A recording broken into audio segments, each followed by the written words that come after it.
ரோமோ Tamil viewers எல்லாருக்கும் வணக்கம்.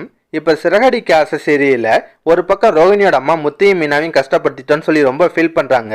ஆனால் ரோஹிணிக்கெலாம் கொஞ்சம் கூட குற்ற உணர்ச்சியே இருக்காது. அம்மா நீ இவ்வளோ ஃபீல் பண்ணுற அளவுக்குலாம் ஒன்றுமே இல்லைம்மா, உன் பொண்ணோட வாழ்க்கையை காப்பாற்றுறதுக்காக நீ அப்படி பேசின, அதை நினச்சலாம் ஃபீல் பண்ணாதான்னு சொல்லி அசால்ட்டாக தான் பேசிகிட்டு இருக்காங்க. இன்னொரு பக்கம் மீனாவும் நடந்ததை நினச்சி ரொம்ப ஃபீல் பண்ணி அழுவாங்க. முத்தெல்லாம் அவங்கள சமாதானம் பண்ண முயற்சி பண்ணுறாரு.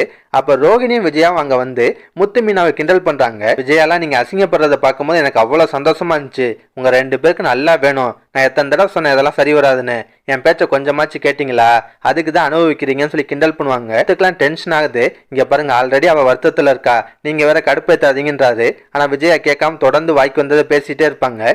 முத்து மீனாவை கூட்டிட்டு அங்கேருந்து கிளம்பிடுறாரு. அதுக்கப்புறம் விஜயா ரோஹிணிகிட்ட சொல்கிறாங்க, நீ வேணாம் பாருமா, இப்போ கூட இவன் திருந்த மாட்டான், இவனை பற்றி எனக்கு நல்லா தெரியும், திரும்ப அந்த அம்மாட்ட போய் பையனை தத்து கொடுங்கன்னு தான் கேட்டு நிற்பேன் அப்படின்ற மாதிரி சொல்கிறாங்க. அதை கேட்டால் ரோஹிணிக்கு ஷாக் ஆகுது. அதுக்கப்புறம் நடக்குதுன்னா, நடந்த பிரச்சனைனால மீனா ரொம்ப மூட் அவுட்டாக இருப்பாங்க. அவங்கள நார்மலாக இருக்கிறதுக்காக முத்து வந்து மீனாவை அவங்க அம்மா வீட்டுக்கு கூப்பிட்டு வராது. அங்கே வந்து சத்யா ஒரு புது பிரச்சனையை ஆரம்பிக்கிறாரு. ஆமாங்க, சத்யா சொல்கிறாரு, நான் காலேஜுக்கு ஒழுங்காக போகாதனால என்னால் செமஸ்டர் எக்ஸாம் எழுத முடியாது, பிரின்ஸிபல் என்னை அலோவ் பண்ண மாட்டேன்ட்டாரு, நானும் எவ்வளவோ கெஞ்சி பார்த்துட்டேன், ஆனால் அவர் விட மாட்டேன்றாருன்னு சொல்லி ரொம்ப ஃபீல் பண்ணுறாரு. அதை கேட்டு சீதாலாம் கோவப்படுவாங்க. ஆனால் சத்யா வந்து ஒரு கட்டத்தில் பயங்கரமாக அழுகிறாரு. எக்ஸாம் எழுதலைன்னா எனக்கு டிகிரி கிடைக்காது, டிகிரி கிடைக்கலன்னா என் வாழ்க்கையே போச்சு, நான் பெரிய தப்பு பண்ணிட்டேன்னு சொல்லிட்டு ரொம்ப ஃபீல் பண்ணி அழுவாரு. அதை பார்த்த முத்துக்கு ஒரு மாதிரி பாவமாக போயிடும். டக்குன்னு சத்யாட பேச ஆரம்பிச்சிடறாரு. இப்போ ஏன்டா அழுகிற, இந்த அறிவுலாம் முன்னாடியே இருந்துக்கணும், சரி விடு, இப்போ என்ன உனக்கு எக்ஸாம் எழுதணும் அவ்வளோதானே, அதை நான் பார்த்துக்கிறேன், உங்கள் பிரின்ஸிபல்கிட்ட பேசி எக்ஸாம் எழுதுறதுக்கு நான் பர்மிஷன் வாங்கி தரேன்றாரு.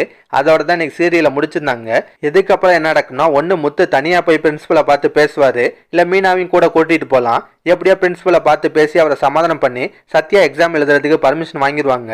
அதுக்கப்புறம் சத்யா வந்து முத்துட்ட மன்னிப்பு கேட்பாரு. மாமா உங்களை புரிஞ்சுக்காம நிறைய தப்பு பண்ணிட்டேன், நான் மன்னிச்சிருங்கன்னு. மாமாவும் மச்சானும் ஒன்று சேர்ந்துருவாங்க. இதுக்கப்புறம் தாங்க சத்யா திருடன்ற விஷயம் வெளியே வரும். ஆமாங்க, ரோஹிணி எப்படியாவது வீடியோ கைப்பற்றி லீக் பண்ணிடுவாங்க. அந்த உண்மை தெரிஞ்சாலும் விஜயாலாம் பயங்கரமாக கோவப்படுவாங்க. ஏன் சத்யா மேலே போலீஸ் கேஸ் கொடுக்க கூட வாய்ப்பு இருக்கு.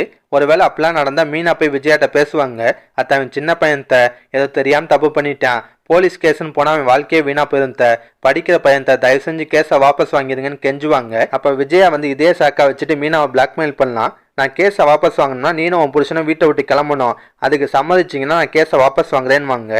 சத்யாவோட வாழ்க்கைக்காக முத்து மீனா வீட்டை விட்டு கிளம்ப கூட வாய்ப்பு இருக்குது. இந்த மாதிரி சீன்லாம் அடுத்தடுத்த எபிசோடில் வரலாங்க. இதெல்லாம் பற்றி உங்கள் கருத்தை நான் மறக்காம கமெண்ட்டில் சொல்லுங்கள். இந்த வீடியோ பிடிச்சினா ஒரு லைக்கை தட்டுங்க. நம்ம சேனல் ப்ரோமோ தமிழ் ரிவ்யூ இதுவரை சப்ஸ்கிரைப் பண்ணலாம், ப்ளீஸ் சப்ஸ்கிரைப் பண்ணிக்கோங்க. நான் உடனே ஒன்று சீரியல் அப்டேட் கொடுத்துட்டே இருக்கேன். Bye guys.